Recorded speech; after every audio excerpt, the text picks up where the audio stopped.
Hello दोस्तों, स्वागत है आपका ज्योग्राफी एक्सप्रेस में। और आज के इस वीडियो में हम समीक्षा अधिकारी, सहायक समीक्षा अधिकारी का प्रीवियस ईयर पेपर लेके आ चुके हैं। और ये पेपर है 2010 का और 2013 का।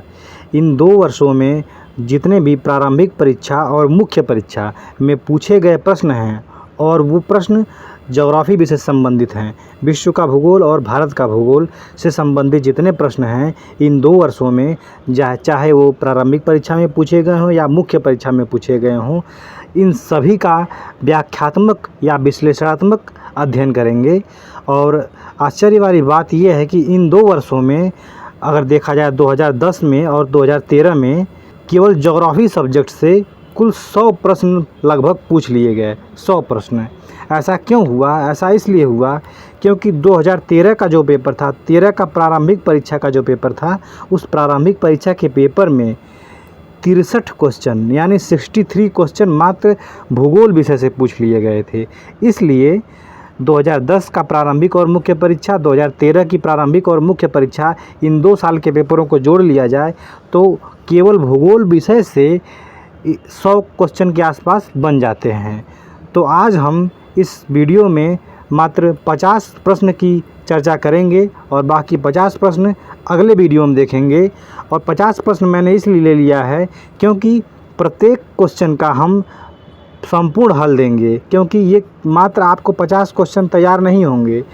50 प्रश्न तो इसमें पढ़ेंगे ही, इसके साथ साथ जो इसके इर्द गिर्द जो प्रश्न बनते हैं उन सवालों के, उसको भी देखेंगे। तो आपका न सिर्फ 50 क्वेश्चन तैयार होगा बल्कि 100 के आसपास क्वेश्चन तैयार हो जाएंगे।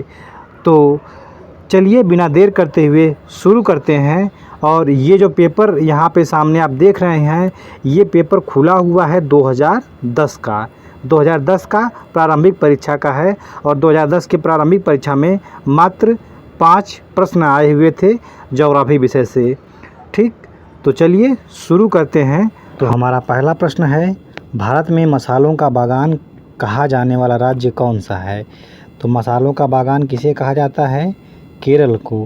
पहला प्रश्न यहाँ 83 लिखा हुआ है। इसका मतलब ये है कि मैंने पूरे पेपर में से केवल ज्योग्राफी वाले सेक्शन को निकाला है, इसलिए ज्योग्राफी वाला सेक्शन 83वें नंबर से शुरू है। इसलिए यहाँ पे 83, 84, 85 इस तरह आपको मिलेगा। तो आप बस इसको समझते रहिएगा कि यही पहला प्रश्न है, इस तरह से। तो हमारा पहला प्रश्न ये था। तो इसका सही उत्तर है केरल। मसालों का बागान इसे कहा जाता है। अगर वर्तमान डाटा के हिसाब से देखा जाए मसाला उत्पादन में कौन से राज्य अग्रणी हैं, तो उसका क्रम मैं बता दे रहा हूँ। ये रिसेंट डाटा है, 2023 के हिसाब से मैं बता रहा हूँ।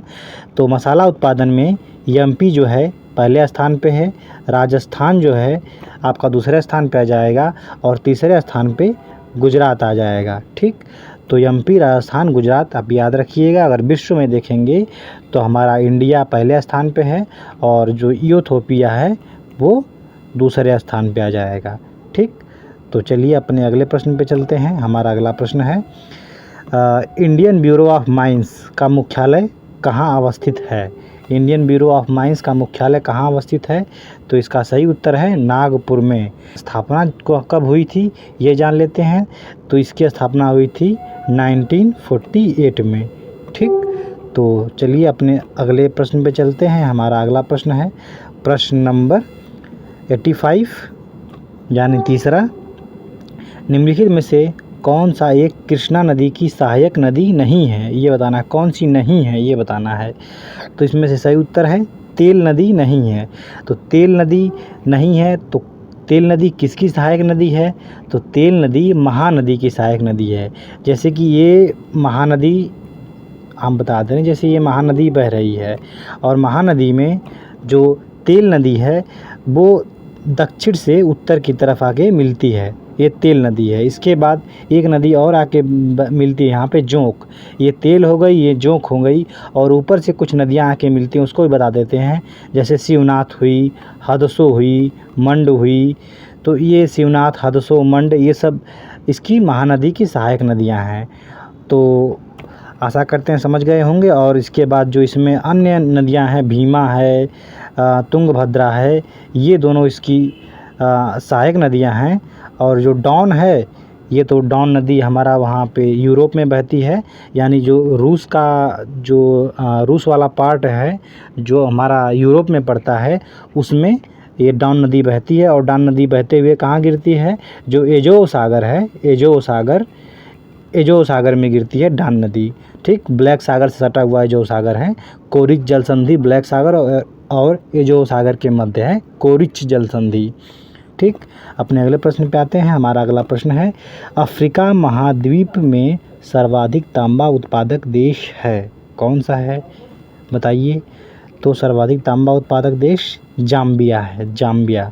ठीक, अफ्रीका में विश्व में कुल तांबा उत्पादन का 15.5% अफ्रीका के जाम्बिया और जायरे दोनों में प्रमुख उत्पादक देश हैं। दोनों देश में 6% तांबा उत्पादित होता है। वर्तमान डाटा में देखेंगे तो जायरे जो है, वर्तमान डाटा में अगर देखेंगे तो जायरे जो प्रथम स्थान पे है और जाम्बिया द्वितीय स्थान पे है। इस तरह से है फ़िलहाल, लेकिन तब के समय में ये इस तरह से था। हमारा अगला प्रश्न है प्रश्न नंबर 87, किस देश में उसके भौगोलिक क्षेत्र का सर्वाधिक प्रतिशत वनाच्छादित है, ये बताना है किस देश में। तो इसका सही उत्तर होगा जापान। ठीक, इसका सही उत्तर होगा क्या, जापान। जापान में कुल कितना है, 67% इसके कुल क्षेत्रफल से उसका वनाच्छादित क्षेत्र है। अगर अन्य डाटा की बात किया जाए तो हमारा अन्य डाटा में जैसे कि चीन आप जैसे रिसेंट डाटा बता रहे हैं, ये तो पुराना डाटा है 2010 के आसपास का है, तो हम आपको जो रिसेंट डाटा है उसके बारे में बता दे रहे हैं। तो चीन में इस समय 23.3 है और भारत का तो आप लोग जानते ही होंगे, ये 24.62 है, 26 कह रहा हूँ, 62 है। फिर इसके बाद इंडोनेशिया में 49.1% है इसके टोटल का। और जो जापान हमारा पड़ता है, जापान में 67 है, ये बढ़ करके 68 हो चुका है, 68% या कहीं 70% भी मिला था सर्च करने पे, तो 68 याद रखिएगा। इंडोनेशिया में 49 है और भारत में 24.62% और चीन पूरे क्षेत्रफल में इसका 23.3% वनाच्छादित है। तो अपने अगले प्रश्न पे चलते हैं। हमारा अगला प्रश्न है प्रश्न नंबर, तो इसमें देखिए 5 प्रश्न खत्म हो गए, यानी जो प्रारंभिक परीक्षा में 2010 में पूछे गए थे वो 5 प्रश्न ख़त्म हो गए। अब ये जो प्रश्न शुरू हो रहे हैं यहाँ से, ये भी 2010 के ही हैं, लेकिन ये मुख्य परीक्षा में पूछे गए प्रश्न हैं। ठीक है, तो चलिए इसको भी शुरू करते हैं। हम मुख्य परीक्षा का प्रश्न देख लेते हैं। मक्का, आलू, गन्ना, पेड़ी, गेहूँ की गहनता है, मतलब ये गहनता पूछ रहा है, फसलों की गहनता कितनी प्रतिशत है। तो इसकी गहनता कितनी है, 250% है। अब फसल गहनता क्या होती है ये भी जान लीजिए। तो फसल गहनता क्या होती है कि एक कृषि वर्ष में, ये एक कृषि वर्ष होता है, उसमें एक ही खेत में कई प्रकार के फसलों का उत्पादन करना ही फसल गहनता है। कई प्रकार की फसलों आप एक ही खेत में उगा रहे हैं बार बार, तो उसका जितनी आपकी वही सा गहनता कहलाती है, वही फसल गहनता कहलाती है। जैसे देखिए यहाँ मक्का, आलू, पेड़ी, गेहूँ, गन्ना जो है ये सब एक ही खेत में बोया जाता है। तो भारत में ये सब चीज़ें एक ही खेत में अधिक से अधिक बोई जाती हैं, तो इसलिए इसका परसेंटेज 2.5% का है। और अगर भारत में वर्तमान में पूरे भारत की कुल फसल सघनता देखी जाए तो पूरे भारत की कुल फसल सघनता कितनी है, 36% है। ठीक, 136% है, सॉरी 136% है। तो अपने अगले प्रश्न पे आते हैं। हमारा अगला प्रश्न है प्रश्न नंबर 68, गेहूं के साथ 2 फसलों के लिए अरहर की उपयुक्त किस्म है। अब इस समय देखिए कृषि से पूछा था उपयुक्त किस्म, तो इसका सही उत्तर है UPAS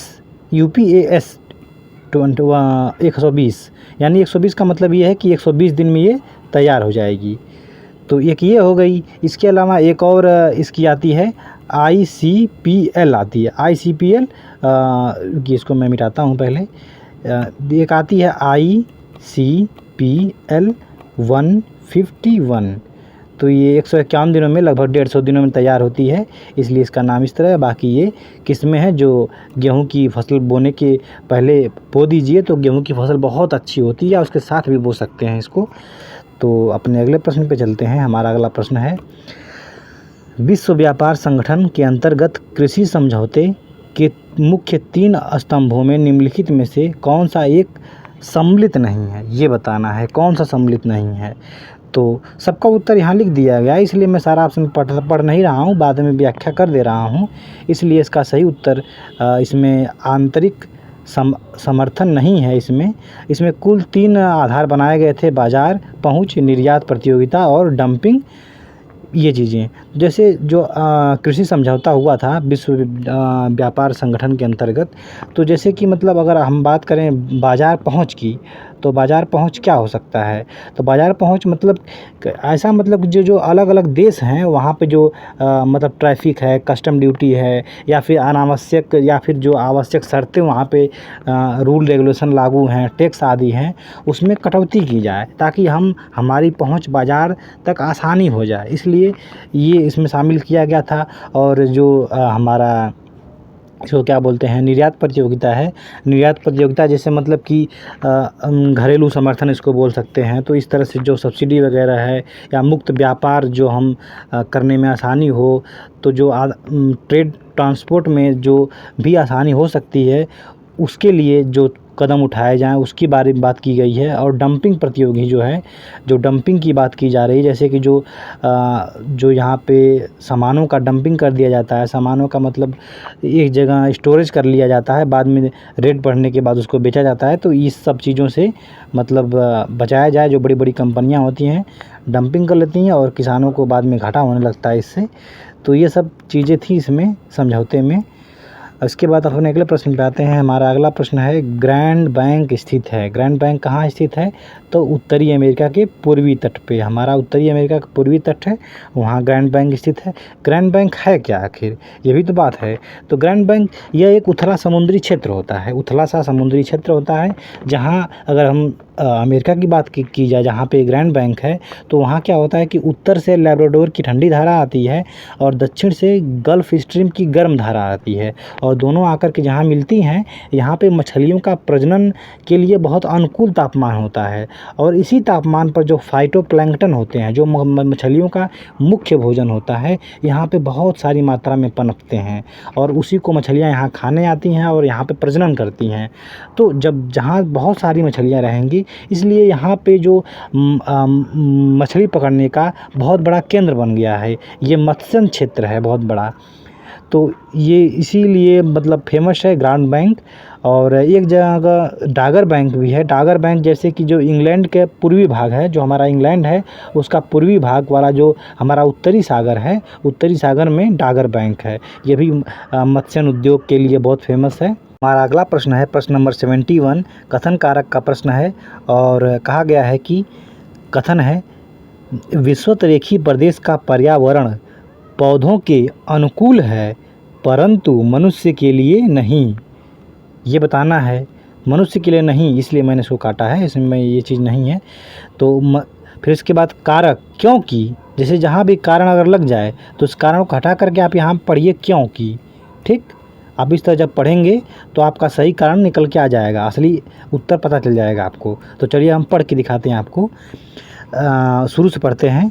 विषुवतरेखी प्रदेश का पर्यावरण पौधों के लिए अनुकूल है परंतु मनुष्य के लिए नहीं, क्योंकि विषुवतरेखीय प्रदेश में औसत वार्षिक तापांतर बहुत कम है। क्या ये कारण है कि वहाँ पे मतलब पौधों के लिए अनुकूल है और मनुष्य के लिए अनुकूल नहीं है? कारण ये नहीं है, दो के दोनों सही हैं, ठीक, लेकिन सही व्याख्या नहीं है। इसका तो उत्तर मतलब बी वाला होगा। तो तापांतर मतलब कि विषुवत रेखा पे तापांतर बहुत कम होता है, सही बात है। यहाँ पे लगभग दिन और रात का तापमान, या फिर जो भी दिन में तापमान होता है और रात में तापमान, उसका जो अंतर है वो बहुत कम ही रहता है। सबसे अधिक तापांतर होता है रेगिस्तानी क्षेत्रों में। जो रेगिस्तानी क्षेत्र होते हैं वहाँ पे रात का तापमान और दिन के तापमान में बहुत ज़्यादा डिफरेंस होता है, और भूमध्य रेखा पे क्षेत्र पे सबसे न्यूनतम तापांतर होता है। तो इसका उत्तर मैंने बता ही दिया आपको। इसके बाद हमारा अगला प्रश्न है प्रश्न नंबर 72, निम्नलिखित में से किस द्वीप युग्म को 10 डिग्री चैनल अलग करता है? तो बताइए 10 डिग्री चैनल किसको अलग करता है? तो अंडमान तथा निकोबार द्वीप को 10 डिग्री चैनल अलग करता है। इसके अलावा 9 डिग्री है, 10 डिग्री है, 8 डिग्री है, उसको भी देख लेते हैं यहाँ पे। यहाँ तो व्याख्या दी ही गई है तो इसके बारे में ऐसे ही बता देते हैं। तो 8 डिग्री चैनल किसको? मालदीव तथा मिनिकॉय को।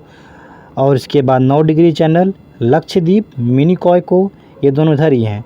फिर इसके बाद 10 डिग्री चैनल ये हमारे जो अरब सागर में है, ये दोनों अरब सागर में है। और 10 डिग्री चैनल हमारा आ जाएगा बंगाल खाड़ी क्षेत्र में, तो छोटा अंडमान और कार निकोबार द्वीप समूह के मध्य। और एक ग्रैंड चैनल है, तो ग्रैंड चैनल ये है सुमात्रा और निकोबार के मध्य। ठीक, तो चलिए हम अपने अगले प्रश्न पे चलते हैं। हमारा अगला प्रश्न है 73 और इसको करना है सुलेमित। तो सुलेमित करना है इसको। कोयला क्षेत्र है और कोयला क्षेत्र को मिलाना है राज्य से। तो चलिए कर्णपुरा को कर्णपुरा के नाम से भी जानते हैं। ये कोयला क्षेत्र है, झारखंड में है। और सिगरेनी कहाँ है? आंध्र प्रदेश में। और नवेली कहाँ है? तमिलनाडु में। नवेली तमिलनाडु में है। और ये लिग्नाइट का सबसे अच्छा कोयला यहीं मिलता है और लिग्नाइट प्रकार का मिलता है नवेली में, लिग्नाइट याद रखिएगा। कोरबा छत्तीसगढ़। ठीक, तो इसके बाद एक चीज़ मैं आपको यहाँ बता दे रहा हूँ कि जो सिगरेनी है और एक और चीज़ है वो है सिंगरौली। सिंगरौली भी कोयला क्षेत्र है। ये कहाँ है? एमपी में। ठीक, सिंगरौली कोयला क्षेत्र जो है एमपी में पड़ता है। सिंगरौली याद रखिएगा। सिंगरौली और सिंगरेनी इसमें बहुत कन्फ्यूजन होता है। तो सिंगरेनी आंध्र प्रदेश में और सिंगरौली एमपी में है। ठीक, इसके बाद हम अपने अगले प्रश्न पे चलते हैं। हमारा अगला प्रश्न है, निम्नलिखित में से कौन सा प्रदेश लैप्स जनजाति के लिए प्रसिद्ध है?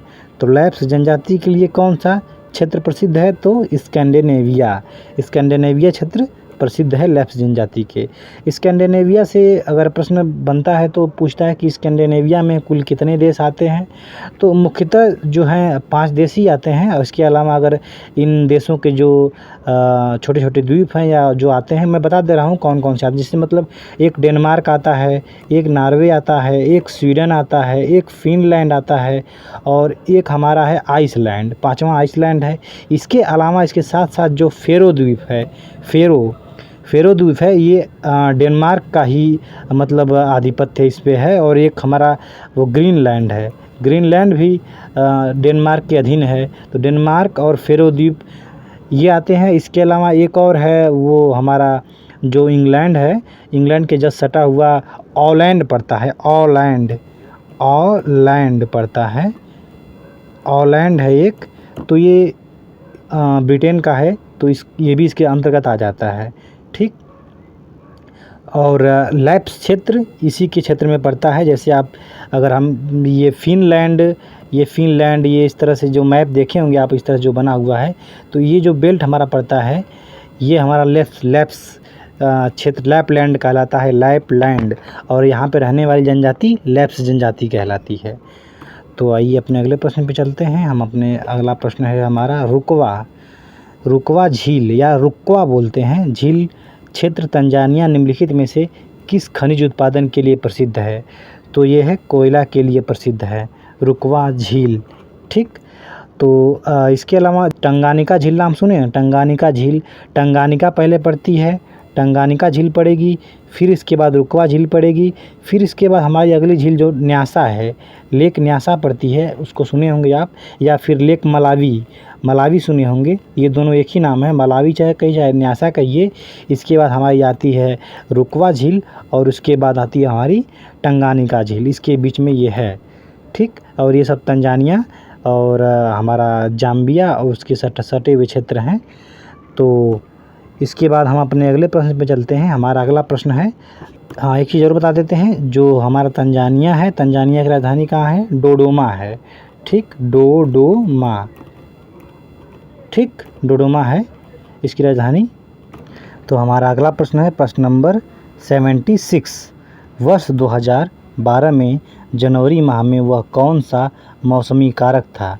अब 2012 का प्रश्न 2010 के पेपर में कैसे है ये मुझे समझ में नहीं आ रहा, प्रिंटिंग मिस्टेक है कि क्या है, लेकिन खैर प्रश्न तो प्रश्न है, देख लेते हैं क्या चीज़ कह रहा है। तो कह रहा है कि 2012 में जनवरी माह में वह कौन सा मौसमी कारक था जो उत्तर भारत में असाधारण ठंड का कारण बना। ठीक, तो ये कारण है हमारा ला नीना। ला नीना का जब भी संबंध पूछा जाएगा जहाँ भी प्रश्न में, ला नीना का प्रभाव भारत पे क्या पड़ता है, भारत पे जब ये ला नीना आता है तो भारत पे ठंडी बढ़ जाती है और वर्षा कम होती है। ठीक, तो चलिए हम देखते हैं इसकी व्याख्या क्या लिखा है इसमें। तो इसकी व्याख्या में ये है कि ला नीना एवं एल नीनो पूर्वी प्रशांत महासागर की दो विपरीत सागरीय स्थिति है। इसका जन्म प्रत्येक 3 से 8 वर्षों में होता है। वर्ष 2012 में प्रशांत महासागर में ला नीना का प्रभाव था। इसके प्रभाव के परिणाम स्वरूप अमेरिका में सूखा, ऑस्ट्रेलिया में अतिवृष्टि के कारण बाढ़ तथा भारत में अत्यधिक ठंड देखने को मिलती है। जब ला नीना आता है तो अमेरिका में सूखा पड़ जाता है, क्योंकि वहाँ पे जो हमारा जो प्रशांत महासागर है, अगर ये प्रशांत महासागर बात की जाए तो इस वाले बेल्ट में ये प्रशांत महासागर का पूर्वी किनारा है। यहाँ पे जो जल धाराएँ होती हैं, जो सामान्य टेम्परेचर होता है उससे अधिक ठंडी हो जाती हैं, और जो हमारा ये पश्चिमी किनारा होता है प्रशांत महासागर का, यहाँ जो जल राशि होती है वो सामान्य टेम्परेचर से अधिक टेम्परेचर इसका हो जाता है। तो यहाँ हाई प्रेशर का बेल्ट बन जाता है, यहाँ हवाएं नीचे उतरने लगती हैं और यहाँ वर्षा नहीं होती है, वहाँ सूखा पड़ने लगता है। ठीक, और यहाँ पे जो ऑस्ट्रेलिया का पूर्वी भाग है, यानी कि जो प्रशांत महासागर का पश्चिमी भाग है, यहाँ पे अधिक वर्षा होती है, क्योंकि यहाँ से पवनें तेज़ी से ऊपर उठ रही हैं, क्योंकि यहाँ लो प्रेशर का बेल्ट बन चुका है। तो अपने अगले प्रश्न पे आते हैं। और भारत में आप जान ही गए कि भारत में अत्यधिक ठंड का प्रकोप देखने को मिलता है इसके प्रभाव से। हमारा अगला प्रश्न है प्रश्न नंबर 77। तो प्रायद्वीप भारत निम्न हिम युगों में से किस युग में हिमानीकृत हुआ था? प्रायद्वीपीय भारत कब हिमाच्छादित हुआ था, किस हिमानी युग में? तो हुआ था कार्बोनिफेरस हिम युग में। आइए इसकी व्याख्या देख लेते हैं। कार्बोनिफेरस हिम युग में दक्षिणी गोलार्ध में हिमावरण व्यापक विस्तार हुआ था, जिस कारण दक्षिणी गोलार्ध में ब्राज़ील, फॉकलैंड, दक्षिण अफ्रीका के कारू प्रदेश और प्रायद्वीपीय भारत, ऑस्ट्रेलिया तथा अटलांटिक में हिम प्रसार हो गया। कार्बोनिफेरस हिम युग में सभी स्थल पिंड तक स्थल के भाग के रूप में थे, मतलब सभी स्थल पिंड एक स्थल के रूप में थे, सब जुड़े हुए थे, इसका कहने का मतलब है। और दक्षिण ध्रुव वर्तमान डरबन के पास था। डरबन कहाँ है वर्तमान में? तो ये पड़ता है साउथ अफ्रीका में, अफ्रीका महाद्वीप के साउथ अफ्रीका में पड़ता है। तो इस तरह दक्षिणी ध्रुव पैंजिया के मध्य में था। ठीक, तो अपने अगले प्रश्न पे आते हैं। हमारा अगला प्रश्न है प्रश्न नंबर चलिए मैं यहीं से पढ़ लेता हूँ।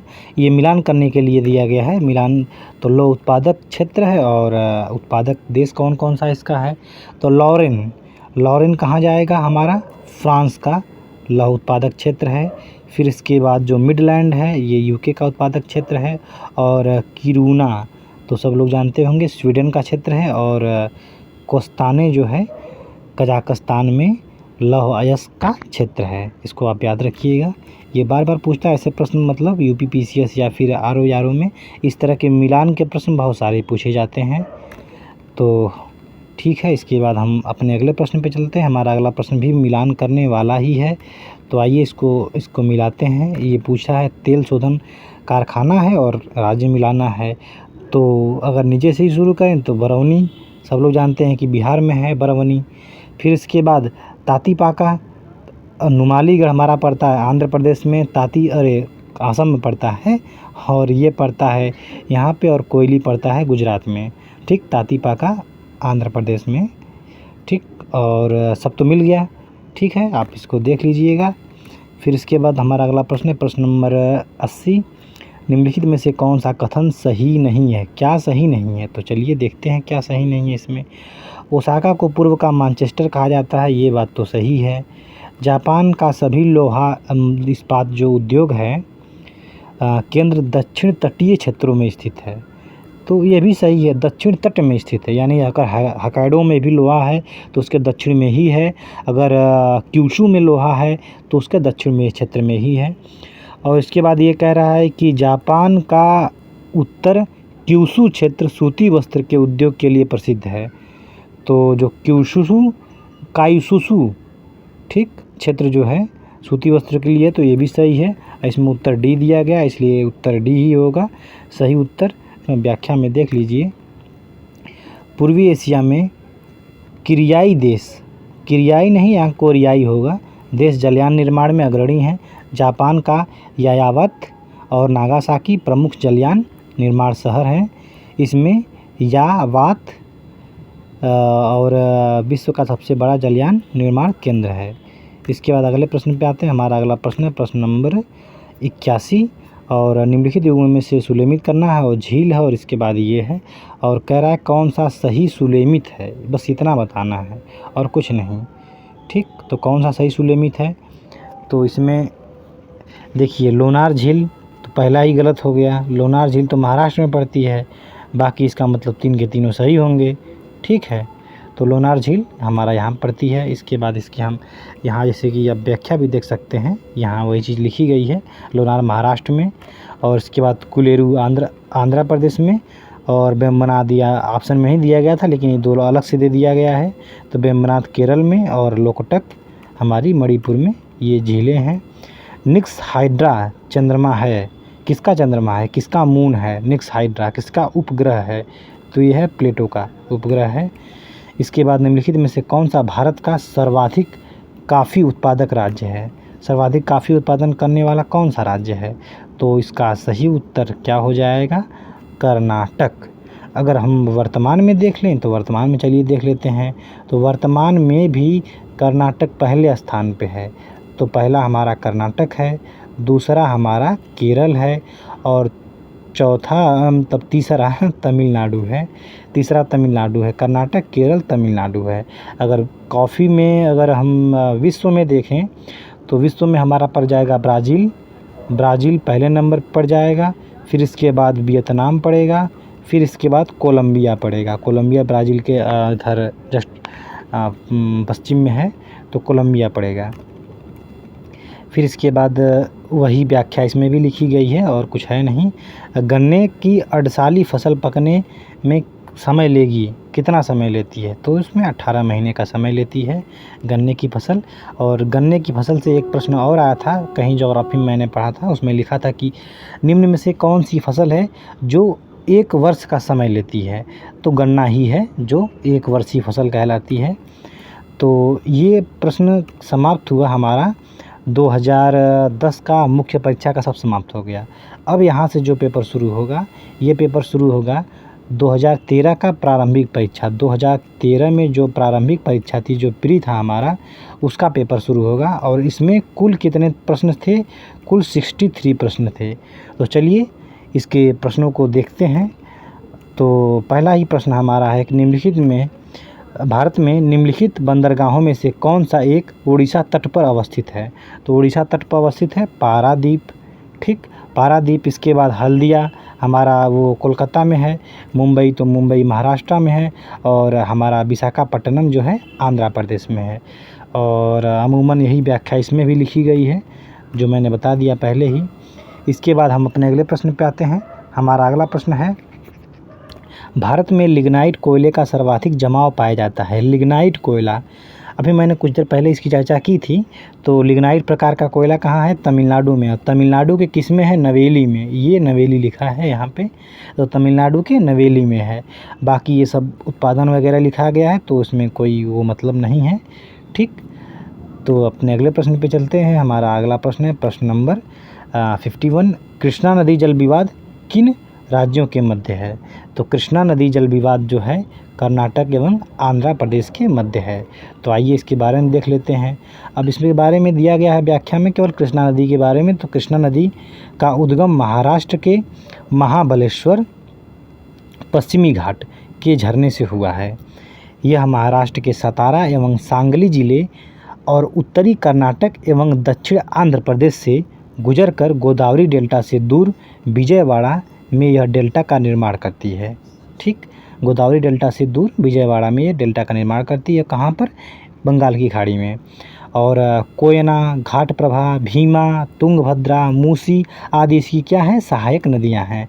और इसकी घाटी में मुख्यतः क्या होता है, चावल होता है। और इसके पानी के उपयोग के लेकर के कर्नाटक और आंध्र प्रदेश के मध्य विवाद है। ठीक, अपने अगले प्रश्न पे आते हैं, प्रश्न नंबर 52। प्रश्न नंबर 52 कह रहा है कि भारत में निम्नलिखित राज्यों में से किसकी प्रांतीय राज्य मार्गों की सकल लंबाई सबसे अधिक है। तो सब लोग जानते होंगे, ये बहुत दिनों से बना हुआ है, पहले नंबर पर महाराष्ट्र ही है। ठीक, तो इसके बाद इसकी व्याख्या अगर देखना हो तो देख लीजिए कि सड़क राजमार्ग प्राधिकरण के अनुसार दिए गए मतलब राजमार्गों की लंबाई के आंकड़े ऐसे ऐसे हैं, कैसे हैं, तो महाराष्ट्र में इतना है, फिर इसके बाद दूसरे नंबर पर गुजरात है, फिर राजस्थान है, फिर उत्तर प्रदेश है। इस तरह से किलोमीटर में दिए गए हैं, तो इसका कोई मतलब नहीं, बस क्रम याद रखिए आप। और इसके बाद अगले प्रश्न पे आते हैं, प्रश्न नंबर, निम्नलिखित में से कौन सा देश क्षेत्रफल में भारत से बड़ा नहीं है। ठीक ना, कौन सा देश जो भारत से बड़ा नहीं है। तो इसमें सिंपल सी बात है, सब लोग जानते होंगे, इसमें भारत से बड़ा कौन सा देश नहीं है, तो वो है हमारा फ्रांस। फ्रांस छोटा है, क्षेत्रफल की दृष्टि से भारत कौन सा स्थान पे है, 7वां सबसे बड़ा देश है। ठीक है, तो इसको आप मुझे लगता है कि याद रखेंगे। तो इसके बाद अगर हम बता ही देते हैं, चलिए आपको बता देते हैं कि क्रम से बता देते हैं, सबसे बड़ा देश कौन सा है। सबसे बड़ा देश रसिया है, फिर इसके बाद पड़ेगा हमारा कनाडा पड़ेगा, फिर इसके बाद हमारा यूएसए पड़ता है, यूएसए बाद चौथे नंबर पे चाइना पड़ता है, 5वें नंबर पे हमारा ब्राज़ील पड़ता है, फिर 6वें नंबर पे ऑस्ट्रेलिया पड़ता है, फिर 7वें नंबर पे हमारा इंडिया है ही, और 8वें नंबर पे हमारा अर्जेंटीना पड़ता है। ठीक, अर्जेंटीना पड़ता है, फिर इसके बाद 9वें पे कजाकिस्तान, इस तरह पड़ता जाएगा। और जो यहाँ पे पूछा गया है फ्रांस, अगर फ्रांस की बात की जाए तो जो फ्रांस पूछा गया है ये हमको 49 पे पड़ता है, 49वें स्थान पे पड़ता है क्षेत्रफल की दृष्टिकोण से देखने जाएंगे तो। ठीक है, तो इसके बाद हम अपने अगले प्रश्न पे आते हैं, और हमारा अगला प्रश्न है प्रश्न नंबर 54। भारत में प्रथम जल विद्युत संयंत्र की स्थापना की गई, तो इसको दार्जिलिंग में की गई थी। दार्जिलिंग कहाँ है, वेस्ट बंगाल में है, वेस्ट बंगाल के उत्तर में है, एकदम सिक्किम से सटा हुआ। तो चलिए इसको पढ़ते हैं।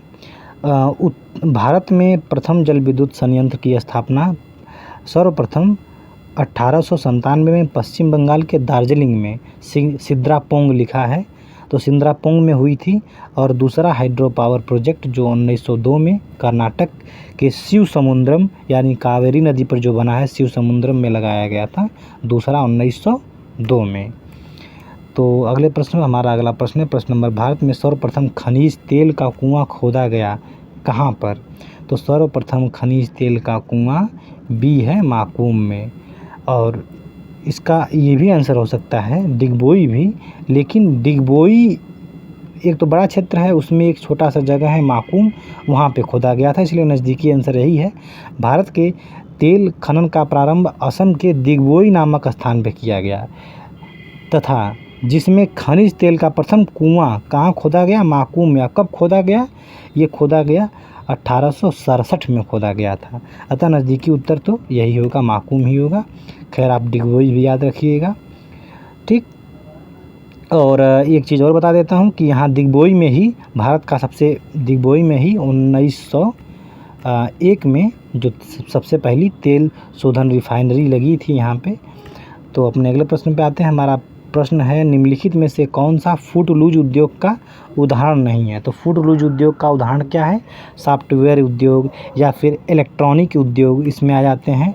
जैसे तो इसकी व्याख्या देख लीजिए। फुटलूज उद्योग के अंतर्गत ऐसे उद्योग आते हैं जो आधारभूत संरचना, जिसके पास जो बेसिक इंफ्रास्ट्रक्चर या फिर सड़क, परिवहन, विद्युत, सीमेंट आदि की मांग नहीं करते, उनकी आवश्यकता उतनी नहीं पड़ती है। ये सीमित पूंजी द्वारा इसको स्थापित किया जा सकता है। इसमें विशेष रूप से सॉफ्टवेयर उद्योग आता है या फिर इलेक्ट्रॉनिक उद्योग आता है। तो अपने अगले प्रश्न पर चलते हैं। निम्नलिखित नदी घाटी परियोजनाओं में कौन सा ब्यास नदी के पोंग बांध में जल का उपयोग करती है। तो बताइए, पोंग बांध में जल का उपयोग कौन करती है। तो वो इंदिरा गांधी नहर ही है जो पोंग बांध। चलिए इसका ऑप्शन देख लेते हैं, सीधे वो देख लेते हैं। ब्यास नदी पर स्थापित पोंग बांध पंजाब, हरियाणा, राजस्थान राज्यों में संयुक्त परियोजना है जिससे इंदिरा गांधी नहर निकाली गई है। यह 3 राज्यों को लाभान्वित करती है। इस बांध के द्वारा पंजाब, राजस्थान की 4 लाख हेक्टेयर भूमि को सिंचित किया जाता है। ठीक, इसके बाद इसका विद्युत गृह उत्पादन वगैरह दिया गया है जिसमें उसका कोई मतलब है नहीं। इसके बाद हम अपना ये एक चीज़ जो प्रश्न में दिया गया है, पोचमपाद बांध परियोजना, ये पोचमपाद नदी पे है। और मयूराक्षी परियोजना पश्चिम बंगाल में है, मयूराक्षी नदी पे है। और इसके बाद इसका जो उत्पादन वगैरह दिया गया है, कोई इसका बहुत ज़्यादा प्रभाव नहीं है, याद करना जरूरी नहीं है। और नागार्जुन बांध परियोजना आंध्र प्रदेश के कृष्णा नदी पर है। ठीक, तो ठीक है, इसमें सब यानी जितने भी इम्पोर्टेंट पॉइंट हमने देख लिया। इसके बाद अपने अगले प्रश्न पे चलते हैं। हमारा अगला प्रश्न है, मिलान करना है इसको भी, तो चलिए मिलान करते हैं। तो मिलान करते हैं। इसके बाद लिखा है हमारा कि रुद्रप्रयाग में कौन सा स्थल जो मिलता है, तो चलिए इसको मिलाते हैं। रुद्रप्रयाग में ये अलकनंदा मंदाकिनी है, देवप्रयाग में भागीरथी अलकनंदा है, और नंदप्रयाग में विष्णु है, और कर्णप्रयाग में ये है हमारा अलकनंदा पिंडार। ठीक, तो इसके बाद ये वही चीज़ लिखी गई जो मैंने अभी बताई। इसके बाद अपना अगला प्रश्न है, प्रश्न नंबर 59, गंगा नदी उदाहरण है। किसका उदाहरण है गंगा नदी? तो ये है ये पूर्ववर्ती अपवाह का। पूर्ववर्ती अपवाह क्या होता है? हिमालय से प्रवाहित होने वाली नदियाँ पूर्ववर्ती अपवाह का उदाहरण है। हिमालय के प्रवाहित होते हुए निरंतर अपरदन का कार्य कर रही हैं। जब हिमालय नहीं था, जब हिमालय अपने उत्थान की अवस्था में था, तब से ही नदियाँ ये बह रही हैं। हिमालय उठता गया, उसका अपरदन करती गईं। ठीक, ये नदियाँ जस की तस बनी रहीं और हिमालय ऊपर उठता गया, और अतः ये गार्ज या महाखड्ड में मतलब महाखड्ड का निर्माण करके वो बहती हैं उसके घाटियों में। तो ये मतलब ये समुद्र के समीप डेल्टा का निर्माण करती हैं। और अनुवर्ती अपवाह तंत्र, अनुवर्ती भी जान लेते हैं, ऐसी नदियाँ जो ढाल के अनुरूप बहती हैं। प्रायद्वीपीय भारत की बहुत सारी नदियाँ हैं जो ढाल के अनुरूप बहती हैं। और इसके बाद हमारी आती है परवर्ती अपवाह। तो जो अनुवर्ती से जो नदी अनुवर्ती नदी से समकोण पर मिल जाती है उसे हम परवर्ती कहते हैं। और अक्रमवर्ती का मतलब सीधा सीधा ये है कि अक्रमवर्ती नदी जो अनुवर्ती नदी, जैसे ये अनुवर्ती नदी आ रही है, और कोई ऐसी नदी जो इसके विपरीत आकर के इसमें मिल रही है, कोई ऐसी नदी जो अपने मुख्य नदी से विपरीत दिशा में आकर मिलती है, उसे हम अक्रमवर्ती नदी कहते हैं। ठीक, इसके बाद हमारा अगला प्रश्न है, प्रश्न नंबर 60, निम्नलिखित में से कौन सा देश भारत के साथ सबसे लंबी स्थलीय सीमा बनाता है? तो सबसे लंबी स्थलीय सीमा कौन बनाता है? तो इसका सही उत्तर है बांग्लादेश। बांग्लादेश कितना? 4096 किलोमीटर। इसके बाद दूसरे नंबर पे है चीन, 3489 किलोमीटर। इसके बाद पाकिस्तान है 3300 किलोमीटर। इसके बाद म्यांमार पड़ता है, नेपाल पड़ता है, भूटान पड़ता है।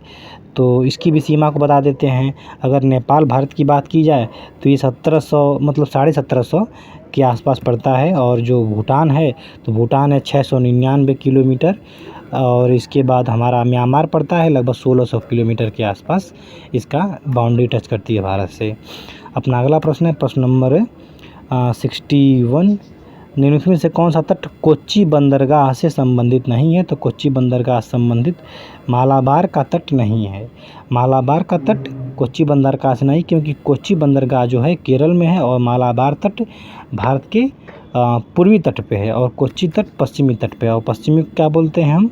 कोरोमंडल तट बोलते हैं। ठीक है, तो चलिए फिर इसके बाद हम अपने अगले प्रश्न में क्या, पहले इसकी व्याख्या देख लेते हैं। ये पूछा था कोच्चि बंदरगाह किससे संबंधित? तो मालाबार से है।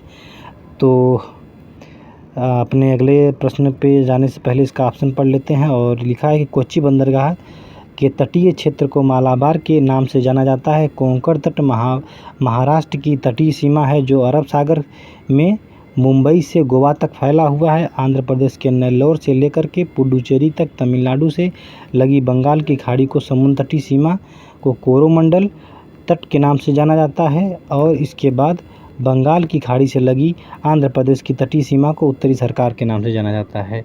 ये सब तो आप सिंपल प्रश्न है, इसके बारे में जानते ही होंगे कि उत्तरी सरकार तट और कोरोमंडल तट और मालाबार तट और गोलकुंडा तट, ये सब बहुत बार पढ़े होंगे आप लोग। नहीं पढ़े होंगे तो देख लीजिएगा एक बार ज़रूर से। लेह अवस्थित है, तो लेह कहाँ अवस्थित है?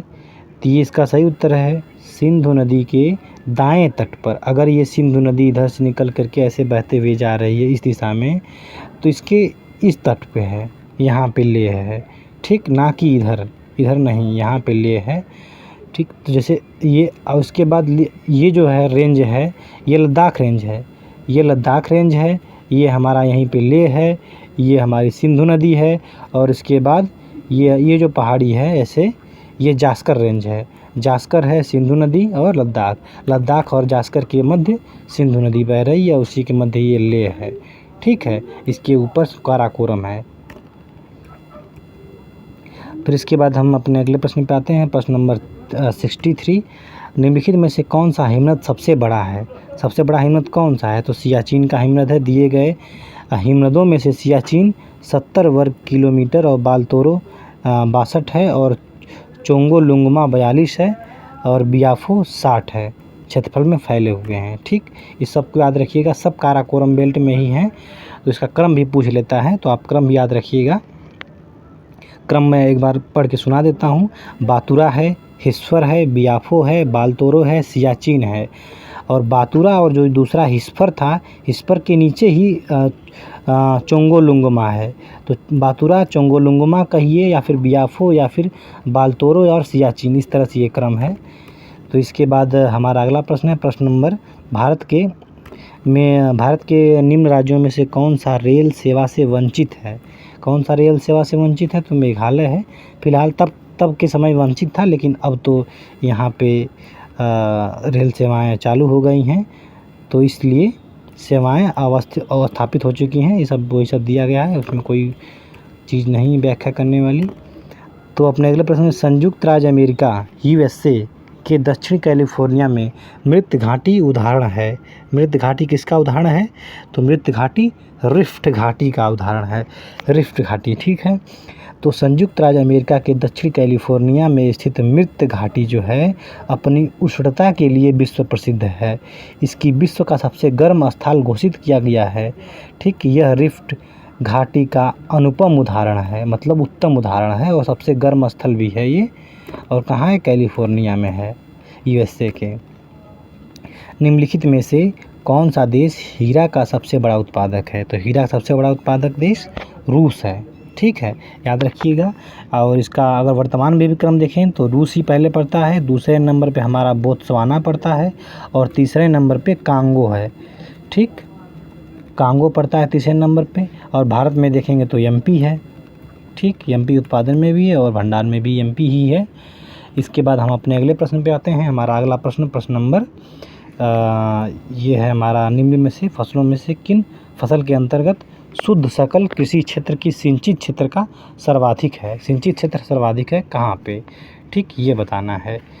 तो इसका सही उत्तर क्या है? गन्ना। गन्ना जो है, रुकिए एक मिनट, हाँ यहाँ पे लाने दीजिए। गन्ना भारत की निम्नलिखित फसलों में से गन्ना फसल के अंतर्गत उसके शुद्ध सकल कृषि क्षेत्र में सिंचित क्षेत्रों का सर्वाधिक प्रतिशत गन्ना के लिए कुल सिंचित क्षेत्र 93% है, ठीक है। इसके बाद हम अपने अगले प्रश्न पे आते हैं। हमारा अगला प्रश्न है प्रश्न नंबर क्या है कि 68। निम्न नदियों में से कौन सा अपने मार्ग परिवर्तन के लिए जानी जाती है या कुख्यात है? तो जो कोसी नदी है, जानते ही बिहार का शोक कहलाती है, और ये अपना मार्ग परिवर्तन बहुत तेज़ी से करती है। इसका व्याख्या भी वही लिखा है कि कोसी नदी मार्ग परिवर्तन के लिए कुख्यात है, बिहार का शोक भी कही जाती है। और यह पूर्वी नेपाल से निकल कर के बिहार के सहरसा ज़िले को पार करती हुई खगड़िया के पास गंगा के बाएं किनारे पर मिल जाती है। तो इसका मुहाना गंगा में है। कोंकण रेलवे जोड़ता है, तो कोंकण रेलवे किसको जोड़ता है? तो कोंकण रेलवे रोहा मैंगलोर को, रोहा से मैंगलोर। रोहा कहाँ है? महाराष्ट्र में है। तो कोंकण रेलवे रोहा महाराष्ट्र को कर्नाटक के थोकूर मैंगलोर से जोड़ने वाली महत्वपूर्ण रेलवे लाइन है। यह महाराष्ट्र, गोवा, कर्नाटक सीमा को परस्पर जोड़ती है। ये पश्चिमी घाट पे बनी हुई है सीधे सीधे। तो निम्नलिखित में से कौन सा खनिज केरल में बहुतायत मिलता है? तो केरल में बहुतायत में क्या मिलता है? मोनाजाइट। और मोनाजाइट थोरियम का अयस्क है। ठीक, थोरियम सबसे अधिक मिलता है केरल में। ये भी प्रश्न पूछ सकता है, और ये तो पूछा ही है कि मोनाजाइट कहाँ पाया जाता है? बहुतायत मात्रा में। ठीक, नदियों के बालू में ये बहुतायत मात्रा में पाया जाता है। फिर इसके बाद 1818 में सूती वस्त्र का कारखाना निम्नलिखित में से शुरू हुआ था। कहाँ पे शुरू हुआ था? तो ये पश्चिम बंगाल के फोर्ट ग्लास्टर में। फोर्ट ग्लास्टर में इसकी व्याख्या देख लेते हैं। सन 1818 में पश्चिम बंगाल कलकत्ता में प्रथम सूती वस्त्र स्थापित किया गया था, परंतु यह असफल हो गया। इसके पश्चात 1854 में सूती वस्त्र या मिल का कारखाना मुंबई, महाराष्ट्र में स्थापित किया गया। 1854 में, याद रखिएगा, मुंबई में। इसके बाद प्रश्न नंबर 72, निम्नलिखित में से कौन सा प्रमुख काजू उत्पादक राज्य है? तो प्रमुख काजू उत्पादक राज्य कौन है? केरल है। ठीक, 3 अग्रणी राज्य क्रमशः कौन है? केरल है, महाराष्ट्र है, आंध्र प्रदेश है। ठीक है। इसके बाद निम्नलिखित में से कौन सा प्रवाल द्वीप है? निम्नलिखित में से कौन सा प्रवाल द्वीप है? तो लक्षद्वीप प्रवाल द्वीप है। द्वीपों में निर्मित द्वीप समूह है प्रवाल द्वीपों से, जबकि अंडमान निकोबार द्वीप समूह ज्वालामुखी निर्मित द्वीप है। सही बात है। इसके बाद हमारा अगला प्रश्न है प्रश्न नंबर 74, निम्नलिखित में से किस तट से भारत का औसत समुद्र तल नापा जाता है? तो किस तट से नापा जाता है? मुंबई से। ठीक, मुंबई से नापा जाता है। भारत का औसत समुद्र तल मुंबई से मापा जाता है। इसके बाद कहीं कहीं ये चेन्नई भी है, चेन्नई भी लिखा है किताबों में, और मुंबई भी लिखा है। तो आप फ़िलहाल तो व्याख्या यहीं की गई है। अगर ऑप्शन में ये नहीं रहेगा तो आप चेन्नई लगा दीजिएगा। इसके बाद हम अपने अगले प्रश्न पर आते हैं। हमारा अगला प्रश्न है प्रश्न नंबर 75, निम्नलिखित में से कौन सी दक्षिण भारत की सबसे ऊंची चोटी है? तो दक्षिण भारत सबसे ऊंची चोटी कौन है? अनाईमुदी है। और दूसरी सबसे ऊंची चोटी कौन है? दोदा बेत्ता है। आइए इसकी व्याख्या देख लेते हैं। अन्नामलाई पहाड़ियों में स्थित अनाईमुदी दक्षिण भारत की सर्वोच्च ऊंची चोटी है। इसकी ऊंचाई 2695 मीटर है। ठीक, नीलगिरी पहाड़ी पर स्थित दोड्डा बेट्टा, नीलगिरी पहाड़ी पर स्थित दोड्डा बेट्टा की ऊंचाई 2636 यानी 2636 मीटर है। यह दक्षिण भारत की दूसरी सर्वोच्च चोटी है। याद रखिएगा, अन्नामलाई पहाड़ियों पे अनाईमुदी है 2695, नीलगिरी पहाड़ियों पर दोदा बेट्टा है 2636। ठीक, तो अभी सब बहुत सारे प्रश्न हैं, यानी कुल 50 प्रश्न अब तक मैंने इसमें चर्चा कर ली है, और 50 प्रश्न इसके सेकंड पार्ट में मैं बता दूंगा आपको जल्द ही इसके। और इस सेकंड पार्ट का जो लिंक है इसके डिस्क्रिप्शन बॉक्स में डाल दूंगा, आप वहां से इसका सेकंड पार्ट भी देख लीजिएगा। नीचे और भी अच्छे अच्छे प्रश्न हैं, और उसकी व्याख्या मैं और अच्छे से करूँगा। तो ठीक है, अगर आपको ये सेशन पसंद आया हुआ हो तो आप प्लीज़ इसको लाइक करें, उसको शेयर करें, क्योंकि अभी इस चैनल पे हमारा यूट्यूब चैनल अभी नया है, धीरे धीरे ग्रो कर रहा है, इसलिए आप लोगों की सपोर्ट की ज़रूरत है। तो आप जितना अधिक से अधिक सपोर्ट कर सकें करें, तो इस तरह से वीडियो हम आपके लिए लाते रहेंगे। तो ठीक है दोस्तों, तो आज के लिए बस इतना ही।